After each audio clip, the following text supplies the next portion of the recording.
बिस्मिल्लाहिर्रहमानिर्रहीम। आर्मिस पुरोहित, मुसन्निफ मजहर करीम M.A. Imran series. आओ, princess Sidra ने टाइगर और जोआना से कहा और आगे बढ़ गई। ये एक तवील राहदारी थी जिसके आखिर में एक बंद दरवाज़ा था। टाइगर की नज़रें छत पर जगह जगह लगी हुई मखसूस लाइटों पर जमी हुई थीं। इसके चेहरे पर हल्की सी मुस्कुराहट थी क्योंकि छत में लगी लाइटों की असल कारकर्दगी वो समझता था। इन लाइटों से निकलने वाली नज़र ना आने वाली रेस असलहे को बेकार कर देती थी। इसलिए इसे मालूम था कि इसके और जोआना के पास जो असलहा होगा वो अब कई घंटों तक बेअसर रहेगा, और अगर प्रिंसेस सिद्रा के पास भी कोई असलहा होगा तो वो भी बेकार रह गया होगा। लेकिन प्रिंसेस सिद्रा जिस अंदाज में चल रही थी, इससे जाहिर होता था कि इसे इन रेस के बारे में सिरे से इल्म ही ना हो। वैसे भी चूंकि प्रिंसेस सिद्रा और राफेल के दरमियान ताल्लुकात खासे दोस्ताना थे, इसलिए प्रिंसेस सिद्रा को असलहा चलाने की ज़रूरत ही ना पड़ी होगी। थोड़ी देर बाद वो तीनों इस बंद दरवाजे तक पहुंच गए। प्रिंसेस सिद्रा ने आगे बढ़कर दरवाजे पर दबाव डाला तो दरवाज़ा खुलता चला गया और प्रिंसेस सिद्रा अंदर दाखिल हो गई। टाइगर और जोआना इसके पीछे अंदर दाखिल हुए तो ये कमरा, जो खासा वसी था, ऑफिस के अंदाज में सजा हुआ था। एक बड़ी सी मेज़ के पीछे ऊंची पुश्त की कुर्सी पर एक स्मार्ट और वर्जिशी जिस्म का मालिक मकामी नौजवान बैठा हुआ था। वेलकम प्रिंसेस सिद्रा, इस नौजवान ने उठते हुए कहा, और फिर साइड पर आकर इसने बाकायदा प्रिंसेस सिद्रा से बड़े गर्मजोशाना अंदाज में मुसाफा किया। टाइगर और जोआना भी प्रिंसेस सिद्रा की पैरवी करते हुए मेज़ की साइड से होकर आगे बढ़े। प्रिंसेस सिद्रा और राफेल के दरमियान बड़े गर्मजोशाना अंदाज में मुसाफा ख़त्म हुआ तो जोआना ने मायने खेज नज़रों से टाइगर को मुसाफा करके पीछे हटती हुई प्रिंसेस सिद्रा की तरफ इशारा किया तो टाइगर ने असबात में सर हिला दिया। राफेल ने जोआना की तरफ मुसाफे के लिए हाथ बढ़ाया, लेकिन जोआना ने मुसाफा करने की बजाय बाजू घुमाया और राफेल की कनपट्टी पर ज़रब लगाने की कोशिश की, लेकिन जोआना के तवील बाजू ने घूमते हुए चंद लम्हे लगा दिए, और राफेल चूंकि तबीयत याफ्ता एजेंट था, इसलिए जोआना का बाजू घूमते ही वो बिजली की सी तेज़ी से पीछे हटा तो जोआना का बाजू खला में ही घूम गया, और जैसे ही इसका बाजू घूमा राफेल यकलख्त पारे की तरह तड़पा और जो है कि जोआना के सीने पर इसे पूरी कुव्वत से सर की टक्कर मारी। लेकिन जोआना पर इस जोरदार ज़रब का सिर्फ इतना असर हुआ कि वो लुढ़खड़ाते हुए अंदाज में 2 कदम पीछे हट गया। राफेल टक्कर मारकर एक बार फिर घूमा और वो जोआना की साइड पर लात मारने के लिए उछला, लेकिन दूसरे लम्हे चीखता हुआ फिजा में उड़ता हुआ वो साइड दीवार से एक धमाके से टकराकर नीचे गिरा और फिर चंद लम्हे तड़पने के बाद साकित हो गया। ये सब कुछ इस कदर तेज़ी से वक़्फ़ु पजीर हुआ कि प्रिंसेस सिद्रा हैरत से बुत बनी सिर्फ पलकें झपकाती रह गई। ये क्या कर रहे हो तुम? ये क्यों किया है तुमने? यकलख्त प्रिंसेस सिद्रा ने फट पड़ने वाले लहजे में कहा। खामोश रहो वरना एक लम्हे में गर्दन तोड़ दूंगा, जोआना ने गुर्राते हुए लहजे में कहा। तुम मुझे धमकी दे रहे हो? मुझे? प्रिंसेस सिद्रा को? प्रिंसेस सिद्रा ने जोआना की गुर्राहट से खौफजदा होने की बजाय चीखते हुए कहा, और इसके साथ ही इसे बर्क रफ्तारी से मशीन पिस्टल निकाल लिया। लेकिन इसी लम्हे टाइगर ने हाथ मारकर मशीन पिस्टल गिराना चाहा, लेकिन प्रिंसेस सिद्रा पारे की तरह तड़पी और एक तरफ हट गई और इसने ट्रैगर दबा दिया, लेकिन कटाक कटाक की आवाज़ के अलावा मशीन पिस्टल से कुछ बरामद ना हुआ। इसी लम्हे जोआना का बाजू बिजली की सी तेज़ी से घुमा और प्रिंसेस सिद्रा, जो मशीन पिस्टल के जाम होने पर हैरत से उसे देखने लगी थी, बर वक्त अपने आप को बचा न सकी और कनपट्टी पर ज़रब खाकर एक लिहाज से उड़ती हुई साइड दीवार से टकराई और फिर नीचे गिर गई। नीचे गिरते ही इसने तड़प कर उठने की कोशिश की, लेकिन दूसरे लम्हे टाइगर की लात घूमी और प्रिंसेस सिद्रा चीखती हुई वापस ज़मीन पर गिरी और साकित हो गई। मैंने कोशिश तो की थी कि इस पर हाथ ना उठाऊं, लेकिन अब क्या किया जाए, वो अहमकों की तरह समझ ही ना रही थी। टाइगर ने बेल्ट के साथ बंधी हुई नायलॉन की रस्सी का बंडल अलहदा करते हुए कहा, जबकि जोआना ने आगे बढ़कर फर्श पर पड़े हुए बेहोश राफेल को उठाकर साइड पर मौजूद कुर्सी पर डाल दिया। इसे भी साथ वाली कुर्सी पर डाल दो ताकि इसे भी बांध दो, वरना ये होश में आकर लाजमन गड़बड़ करेगी। टाइगर ने रस्सी की मदद से राफेल को कुर्सी पर बांधते हुए कहा तो जोआना ने झुककर फर्श पर बेहोश पड़ी हुई प्रिंसेस सिद्रा को उठाकर राफेल के साथ वाली कुर्सी पर डाल दिया, जबकि टाइगर ने राफेल को बांधने के बाद बच जाने वाली रस्सी की मदद से प्रिंसेस सिद्रा को भी कुर्सी से बांध दिया। ये दोनों एजेंट हैं, इसलिए ऐसी गिरें लगाना कि खोल ना सकें, और जिस कदर जल्द मुमकिन हो सके इनसे पूछगिछ मुकम्मल करो, जोआना ने कहा। राफेल के नथने काट कर लाशोरी मालूमात हासिल करना पड़ेंगी। तुम दरवाजे के करीब रुककर आने वालों का ख्याल रखना, टाइगर ने कहा तो जोआना ने सर हिलाया और मुड़कर बंद दरवाजे के करीब जाकर खड़ा हो गया, जबकि टाइगर ने कुर्सियों के उकुब में जाकर पहले दोनों हाथों से राफेल के मुंह और नाक को बंद कर दिया। चंद लम्हों बाद जब इसके जिस्म में हरकत के आसार नमूदार होने शुरू हो गए तो इसने हाथ हटाए और साथ ही मौजूद प्रिंसेस सिद्रा की कुर्सी के उकुब में जाकर इसने दोनों हाथों से इसकी नाक और मुंह बंद कर दिया। इसे क्यों होश में ला रहे हो? ख्वाह गड़बड़ होगी, जोआना ने कहा। ये मकामी ओहदेदार है, इसके सामने राफेल से मालूमात मिलेंगी तो ये पुरसुकून रहेगी, वरना ये इससे भी बड़ी गड़बड़ कर सकती है, टाइगर ने जवाब देते हुए कहा। तो जोआना ने इस बात में सर हिला दिया। चंद लम्हों बाद जब प्रिंसेस सिद्रा के जिस्म में हरकत के आसार नमूदार होना शुरू हो गए तो टाइगर ने हाथ हटाए और कुर्सी के पीछे घूमकर वो राफेल की कुर्सी के सामने आकर खड़ा हो गया। इसे कोट की मखसूस जेब से खंजर निकालकर हाथ में पकड़ लिया। इसी लम्हे राफेल ने कराहते हुए आंखें खोल दी और फिर इसने लाशौरी तौर पर उठने की कोशिश की, लेकिन बंधा हुआ होने की वजह से वो अपनी कोशिश में नाकाम रहा। इसी लम्हे प्रिंसेस सिद्रा ने भी कराते हुए आंखें खोल दी तो राफेल ने गर्दन मोड़कर प्रिंसेस सिद्रा को देखा तो इसके जिस्म को एक और झटका लगा। ये क्या है? ये क्यों हो रहा है? कौन हो तुम? राफेल ने सामने खड़े टाइगर से मुखातिब होकर कहा। इसके लहजे में हैरत थी। मुझे क्यों बांध रखा है? छोड़ो मुझे, प्रिंसेस सिद्रा ने होश में आते ही चीखते हुए कहा। अगर तुम खामोश ना रही तो तुम्हें पहले हलाक कर दिया जाएगा, टाइगर ने हाथ में मौजूद खंजर को दाएं बाएं लहराते हुए कहा। तुम आखिर चाहते क्या हो? राफेल सिर्फ स्मगलर है, सिर्फ स्मगलर, प्रिंसेस सिद्रा ने कहा। ये रेड लाइट एजेंसी का मकामी एजेंट है और ये एजेंसी नीदरलैंड की है और बॉस इमरान पर खौफनाक कातिलाना हमला भी इस ही ने किया है, टाइगर ने जवाब देते हुए कहा। नहीं, ये सब गलत है, मेरा किसी एजेंसी या कातिलाना हमले से कोई ताल्लुक नहीं है, मैं तो किसी इमरान को जानता तक नहीं, राफेल ने तेज लहजे में बोलते हुए कहा। लेकिन जैसे ही इसकी बात खत्म हुई टाइगर का खंजर वाला हाथ घूमा और कमरा राफेल के हलक से निकलने वाली चीख से गूंज उठा। अभी चीख की बाजगश फिजा में मौजूद थी कि टाइगर का बाजू एक बार फिर घुमा और राफेल का दूसरा नथना भी आधे से ज्यादा कट गया। अब प्रिंसेस सिद्रा ने भी बेख्तियार चीखना शुरू कर दिया। वो मुसलसल इस अंदाज में कसमसा रही थी जैसे रस्सियां तोड़कर आज़ाद होना चाहती हो, लेकिन टाइगर ने अब इसे इस अंदाज में नज़रअंदाज कर दिया जैसे कमरे में इसका वजूद ही ना हो। और फिर टाइगर ने हाथ मोड़कर खंजर का दस्ता राफेल की पेशानी पर उभरने वाली रग पर मार दिया तो राफेल का जिस्म इस तरह कांपने लगा जैसे इसे जाड़े का तेज बुखार चढ़ आया हो। इसका चेहरा तेजी से मस्क होता चला गया और आंखों में धुंध सी छा गई। बोलो, किस एजेंसी से तुम्हारा ताल्लुक है? बताओ, बोलो, टाइगर ने तहकमाने लहजे में कहा। रेड लाइट एजेंसी, राफेल के मुंह से इस तरह अल्फाज निकलने लगे जैसे गले में अल्फाज बनाने वाली कोई फैक्ट्री मौजूद हो जहाँ से अल्फाज बनकर जबान पर आ रहे हों। अब इसकी आंखों में मुकम्मल धुंध छा गई थी, जिसका मतलब था कि इसका शऊर मुकम्मल तौर पर ख़त्म हो गया है और अब लाशऊर बोल रहा है। किस मुल्क की है ये एजेंसी? टाइगर ने पूछा। नेदरलैंड की, राफेल ने जवाब दिया। तो प्रिंसेस सिद्रा के चेहरे पर यकलख्त इंतहाई हैरत के तासुरात उभर आए। इमरान पर किसके हुक्म पर कातलाना हमला किया गया था? टाइगर ने पूछा।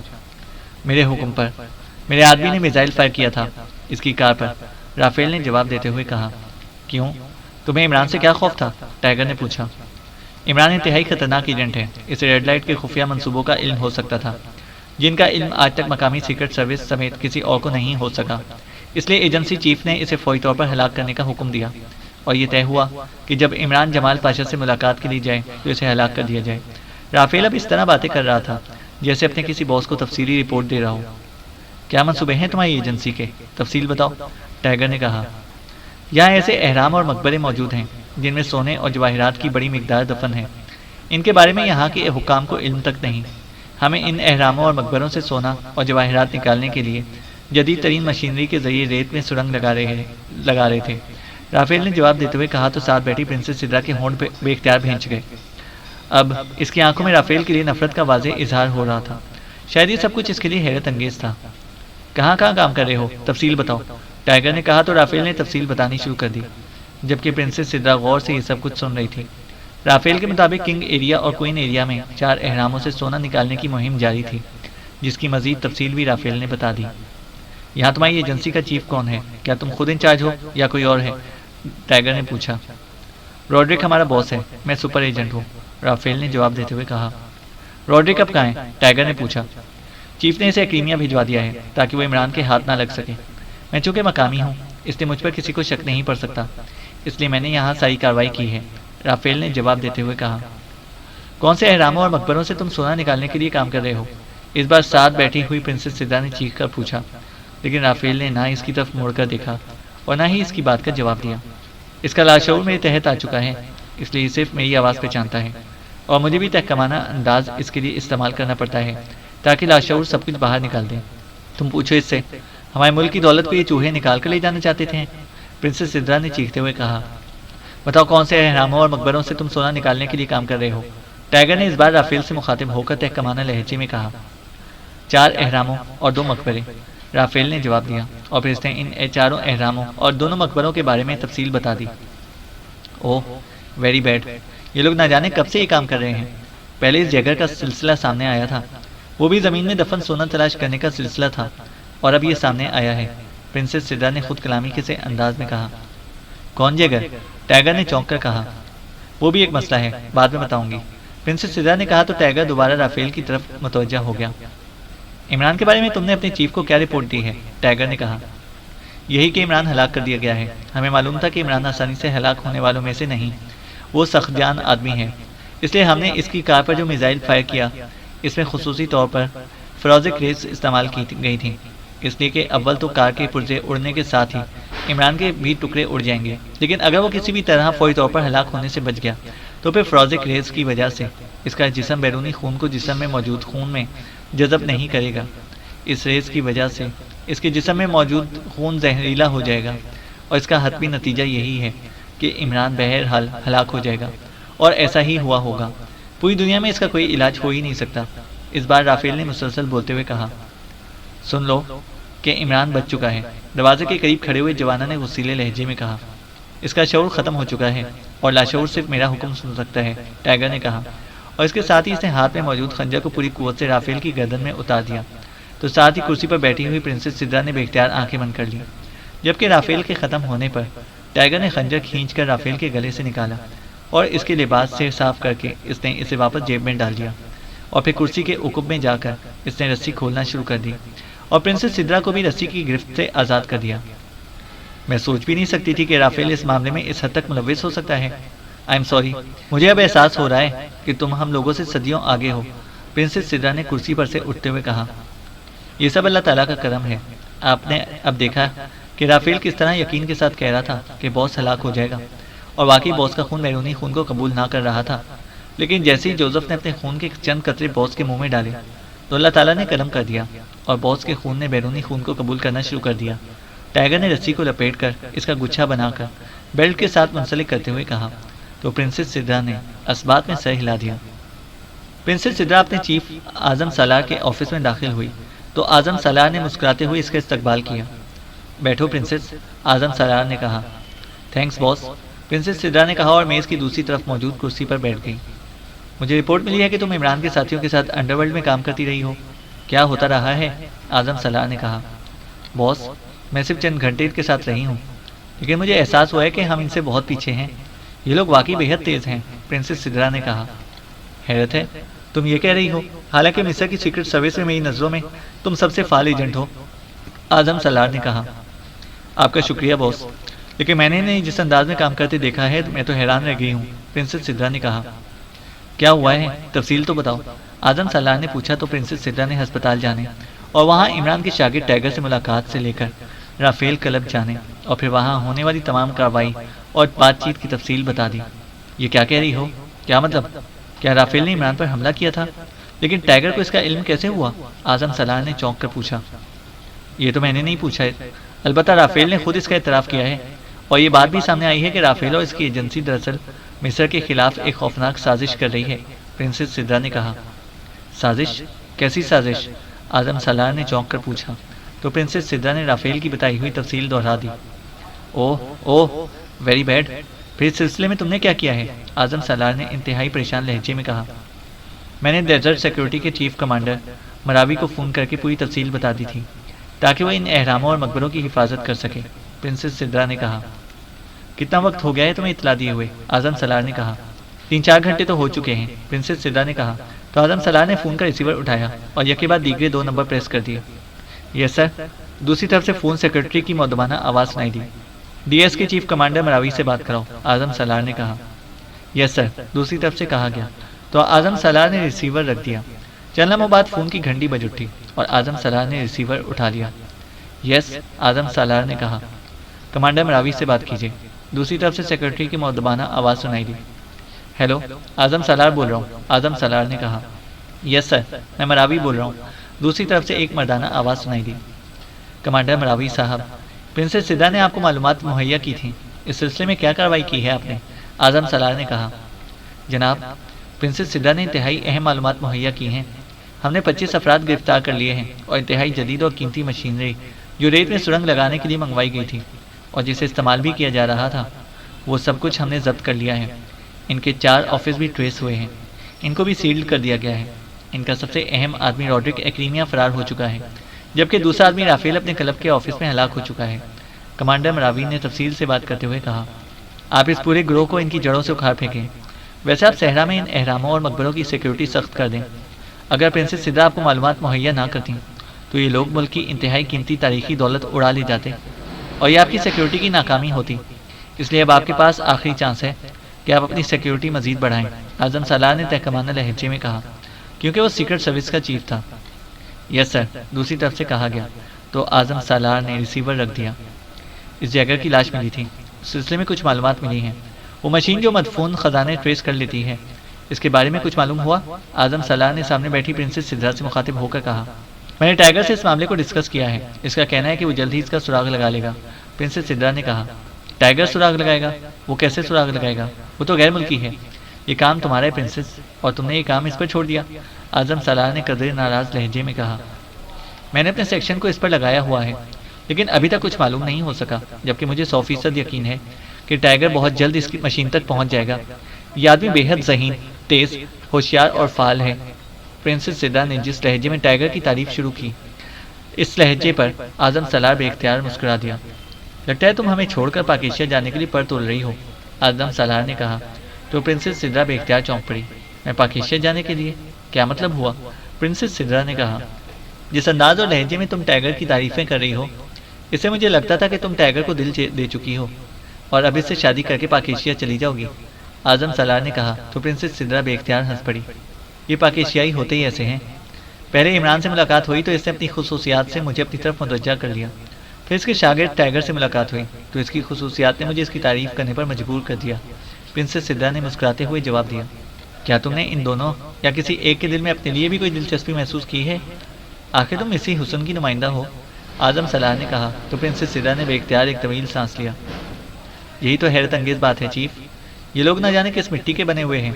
यूँ लगता है कि जैसे इनके सामने कोई औरत या लड़की, कोई लड़की या औरत नहीं बल्कि पत्थर का मुजस्मा हो। दिलचस्पी की मामूली सी रमक भी इनकी आंखों या लहजों में नहीं मिलती, प्रिंसेस सिद्रा ने कहा। हो सकता है कि वो अजनबी होने के नाते भी खुल ना पा रहे हों, आजम सलार ने मुस्कुराते हुए कहा। मर्द तो मर्द ही होता है बॉस, अजनबी हो या ना हो। दिलचस्पी का इजहार तो बहरहाल महसूस हो ही जाता है, लेकिन ये दोनों ही क्या, वो इमरान के दोहकल हबशी साथी हैं। इनकी हालत भी यही है, प्रिंसेस सिद्रा ने जवाब देते हुए कहा। तो तुम्हारा ख्याल है कि टाइगर इस मशीन का सुराग लगा लेगा, आजम सलार ने कहा। मुझे यकीन है कि वो ऐसा कर लेगा, प्रिंसेस सिद्रा ने जवाब देते हुए कहा। और फिर इससे पहले कि मजीद कोई बात होती, प्रिंसेस सिद्रा के बैग से सेलफोन की घंटी की हल्की सी आवाज़ सुनाई दी। तो प्रिंसेस सिद्रा ने चौंक कर बैग खोला और इसमें मौजूद सेलफोन निकालकर इसकी स्क्रीन देखी। टाइगर की कॉल है चीफ, प्रिंसेस सिद्रा ने ऐसे मुसर्रत भरे लहजे में कहा जैसे इसे टाइगर की कॉल आने पर दिली मुसर्रत हो रही हो। लाउडर पर बात करो, आजम सलार ने कहा। तो प्रिंसेस सिद्रा ने अस्पात में सर हिलाते हुए यकी बाद दीगरे 2 बटन प्रेस कर दिए। हेलो, प्रिंसेस सिद्रा बोल रही हूँ, प्रिंसेस सिद्रा ने बटन प्रेस करते हुए कहा। टाइगर बोल रहा हूँ प्रिंसेस, आपका काम किसी हद तक हो चुका है। फाइनल रिजल्ट हासिल करने के लिए आप साथ चलना चाहती हैं या नहीं? दूसरी तरफ से एक मर्दाना आवाज़ सुनाई दी, लेकिन लहजा बेहद सपाट था। क्या हुआ है, तफसील से बताएं। मैं इस वक्त चीफ के साथ ऑफिस में हूँ और तुम्हारी बातचीत चीफ भी सुनेंगे, प्रिंसेस सिद्रा ने कहा। जैगर की लाश जिस इलाके में पुलिस को मिली थी, वहाँ मैंने इधर उधर से मालूमात हासिल की हैं। तो एक आदमी ने मुझे बताया कि इसने एक कार को यहाँ रुककर लाश फेंकते हुए देखा था। लाश देखकर वो डर गया और वहाँ से चला गया, वरना पुलिस इसे भी पकड़ सकती थी। मैंने इसे थोड़ी सी रकम दी तो इसने कार का रजिस्ट्रेशन नंबर बता दिया जो इसने देख लिया था। मैंने रजिस्ट्रेशन ऑफिस से मालूमात हासिल की तो पता चला कि कार मास्टर क्लब के हार्डी के नाम से रजिस्टर्ड है। मैंने मास्टर क्लब के हार्डी के बारे में मालूमात हासिल की तो वहाँ से पता चला कि हार्डी ने यहाँ क्लब में एक आदमी जैगर से मुलाकात की और फिर इसे साथ लेकर वो चला गया। मैंने एक टैक्सी ड्राइवर से मालूमात हासिल कर ली हैं कि इन दोनों को इसने काशान कॉलोनी की कोठी नंबर 101 के सामने ड्रॉप किया था। मैं काशान कॉलोनी पहुंचा और इस कोठी को चेक किया तो इस पर सख्त हिफाजती इक़दामात मौजूद हैं। इसका मतलब है कि ये कोठी इस तंजीम का हेडक्वार्टर है। अब मैं इस कोठी के पास ही मौजूद हूँ। अगर तुम आना चाहती हो तो बताओ, वरना मैं अपनी कार्रवाई रखूँ, टाइगर ने जवाब देते हुए कहा। तो आजम सलाह के चेहरे पर हैरत के तासुरात उभर आए। मैं पहुंच रही हूँ, प्रिंसेस सिद्रा ने कहा और फ़ोन ऑफ करके इसे वापस अपने बैग में डाल दिया। हैरत है, इस अजनबी ने यहाँ इतनी जल्द इतनी मालूमात हासिल कर ली। आजम सलाह ने प्रिंसेस सिद्रा से मुखातिब होकर कहा कि वाकई हैरत अंगेज़ अंदाज में काम करते हैं। मैं इनसे बहुत कुछ सीख रही हूँ, प्रिंसेस सिद्रा ने कहा। कोई अहम बात हो तो मुझे रिपोर्ट देना, और हाँ, अपना खुसूसी तौर पर ख्याल रखना। ऐसा ना हो कि ये टाइगर दुश्मनों से मिलकर तुम्हारे साथ दगा करे, आजम सलाह ने कहा। तो प्रिंसेस सिद्रा बेख्तियार हंस पड़ी। ऐसा नहीं हो सकता बॉस, मुझे टाइगर पर मुकम्मल भरोसा और एतमाद है। अब आप देखें इसे इस मिशन से क्या दिलचस्पी हो सकती है, क्योंकि ये हमारे काम आ सकता है, इसके या इसके मुल्क के नहीं। मगर इसके बावजूद वो सिर्फ मेरी खातिर अपनी जान दांव पर लगाए हुए हैं, प्रिंसेस सिद्रा ने कहा और तेज़ी से मुड़ गई। तो आजम सलाह ने इस अंदाज में सर हिला दिया जैसे वो समझ गया हो कि प्रिंसेस सिद्रा के दिल पर टाइगर ने कब्जा कर लिया हो। प्रिंसेस सिद्रा थोड़ी देर बाद अपनी कार में सवार काशान कॉलोनी की तरफ बढ़ी चली जा रही थी। ड्राइविंग सीट पर वो खुद थी। काशान कॉलोनी में दाखिल होकर इसने एक बोर्ड की मदद से कोठी नंबर 101 ट्रेस कर ली और थोड़ी देर बाद वो इस कोठी के सामने से गुजर रही थी। कोठी का फौलादी फाटक बंद था। इसकी चारदीवारी पर हिफाजती इंतजामात वाज़ेह तौर पर नजर आ रहे थे। इसे कुछ आगे जाकर एक पब्लिक पार्किंग में कार रोकी और नीचे उतरी ही थी कि एक तरफ से टाइगर तेज कदम उठाता हुआ इसकी तरफ बढ़ गया। आप पहुंच गई प्रिंसेस सिद्रा, मैं आपका शिद्दत से इंतजार कर रहा था, टाइगर ने कहा। एक बार फिर ये फिक्रा दोहराएं प्लीज़, प्रिंसेस सिद्रा ने कदरे जज्बाती लहजे में कहा। तो टाइगर बेख्तियार चौंक पड़ा। इसके चेहरे पर हैरत के तासुरात उभर आए। प्लीज़ प्रिंसेस, संजीदा रहें, हम इस वक्त इंतहाई अहम मोड़ पर हैं। मैं आपका साथ इसलिए नहीं दे रहा कि मुझे आपकी ज़ात से कोई दिलचस्पी है, बल्कि इसलिए साथ दे रहा हूँ कि जिस मशीन का आपने जिक्र किया था, इस मशीन के ज़रिए हम अपने मुल्क में भी ज़ेर ज़मीन मादियात तलाश करके अपने मुल्क के अवाम को फ़ायदा पहुँचा सकते हैं, टाइगर ने बड़े संजीदा से लहजे में कहा। मैंने कोई ऐसी बात नहीं की जिस पर आप मुझे इस तरह लेक्चर देना शुरू कर दें। अब आप बताएं कि मज़ीद क्या करना है, प्रिंसेस सिद्रा ने बुरा सा मुँह बनाते हुए कहा। हमने इस कोठी पर रेड करना है, क्योंकि हार्डी जैगर को साथ लेकर इस कोठी आया था। इसके बाद जैगर की लाश मिली और हार्डी फिर दोबारा क्लब नहीं आया। मज़ीद क्ल्यू यहाँ से ही मिल सकता है, टाइगर ने कहा। ये कोठी किसके नाम से है, ये मालूम किया है, प्रिंसेस सिद्रा ने कहा। हाँ, डॉक्टर एंडरसन के नाम दर्ज है, वो गैर मुल्की है, टाइगर ने जवाब दिया। एक डॉक्टर को इस कदर हिफाजती इंतजाम की क्या ज़रूरत हो सकती है। आओ, प्रिंसेस सिद्रा ने कहा और सड़क की तरफ बढ़ने लगी। आपका क्या प्लान है, ये किसी एजेंसी का हेडक्वार्टर भी हो सकता है, टाइगर ने इसके पीछे आगे बढ़ते हुए कहा। यहाँ इतनी एजेंसियाँ नहीं हैं जितनी आप समझ रहे हैं। आप मेरे साथ हैं, मेरे पास स्पेशल पुलिस का खुसूसी कार्ड है और इस कार्ड की वजह से कोई भी मुझे रोक नहीं सकता, प्रिंसेस सिद्रा ने कहा। तो इसे अपने पीछे आते हुए टाइगर का लंबा सांस लेने की आवाज़ सुनाई दी। तो फिर आप जाकर मालूमात हासिल करें, मैं यहीं रुकता हूँ, टाइगर ने कहा। तो प्रिंसेस सिद्रा बेख्तियार रुक गई। तुम क्या चाहते हो, प्रिंसेस सिद्रा ने मुड़ते हुए कहा। आपको वो लोग पहचानते होंगे क्योंकि आप यहाँ रहती हैं, और ये लोग हर मामले में बाखबर रहते हैं, जबकि मुझे वो लोग नहीं जानते, इसलिए मुझे उन्होंने अंदर दाखिल नहीं होने देना। इसलिए आप जाकर मालूमात हासिल करें कि वो मशीन अब कहाँ है, टाइगर ने कहा।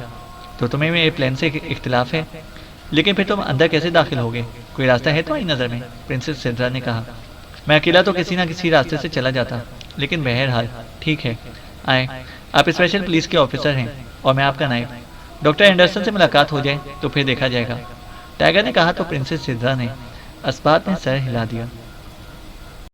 चैनल को सब्सक्राइब करें और बेल आइकन को प्रेस करें ताकि हमारी हर अपडेट आपको बर वक्त मिल सके।